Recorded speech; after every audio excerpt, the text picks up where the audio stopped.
Hi friend, welcome to our channel. ఇవాల్టి వీడియోస్లో AP రాష్ట్ర ప్రభుత్వం తల్లికి వందనం సంబంధించిన డబ్బులు విడుదల చేయడం అయితే జరిగింది.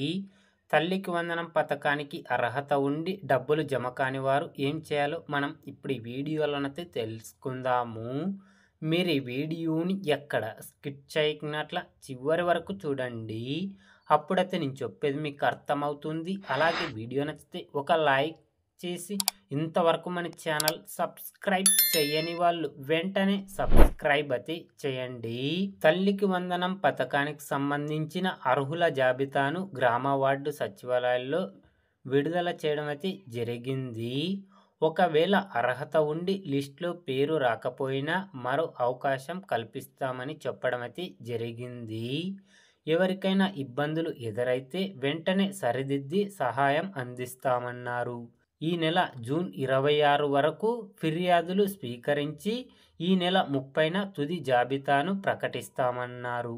ఒకవేళ విద్యార్థికి తల్లి లేకపోతే తండ్రి లేదా సంరక్షకుడి బ్యాంక్ ఖాతాల్లో డబ్బులు జమ చేస్తామని ఏపీ రాష్ట్ర ప్రభుత్వం చెప్పడం అయితే జరిగింది. కాబట్టి తల్లికి వందనంకు సంబంధించిన డబ్బులు ఎవరికైతే జమ కాలేదో వాళ్ళు ఒకసారి ఎలిజిబుల్ లిస్ట్లో మీ నేమ్ అయితే చెక్ చేసుకోండి.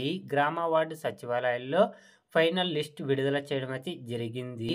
ఆ లిస్టులో మీ పేరు లేకుంటే గనక అర్హత ఉంటే గనక ఈ నెల 26 వరకు మీరు ఫిర్యాదు అయితే చేయొచ్చు. ఫిర్యాదు చేసిన వాటిని ఈ నెల 30న తుది జాబితా ప్రకటించడం అయితే జరుగుతుంది. కాబట్టి తల్లికి వందనకు సంబంధించిన అర్హతలు మీకు ఉన్నాయా లేదా అనేది ఒకసారి అయితే చెక్ చేసుకోండి.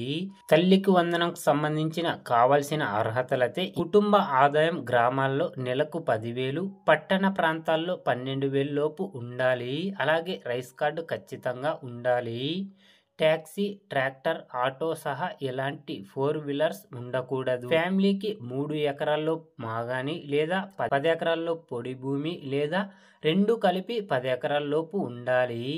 మున్సిపాలిటీ పరిధిలో అనగా పట్టణ ప్రాంతాల్లో 1000 చదరపు అడుగుల విస్తీర్ణం కలిగిన ప్రాపర్టీ ఉండకూడదు.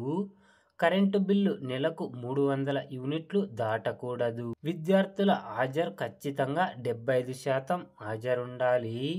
మీ కుటుంబంలో ఎవరు ప్రభుత్వ రిటైర్డ్ పెన్షన్లు కానీ ప్రభుత్వ ఉద్యోగి కానీ ఉండకూడదు. ఈ అర్హతలు ఉంటే మాత్రమే మీకు ఈ తల్లికి వందనంకు సంబంధించిన డబ్బులు జమ చేయడం అయితే జరుగుతుంది ఫ్రెండ్స్.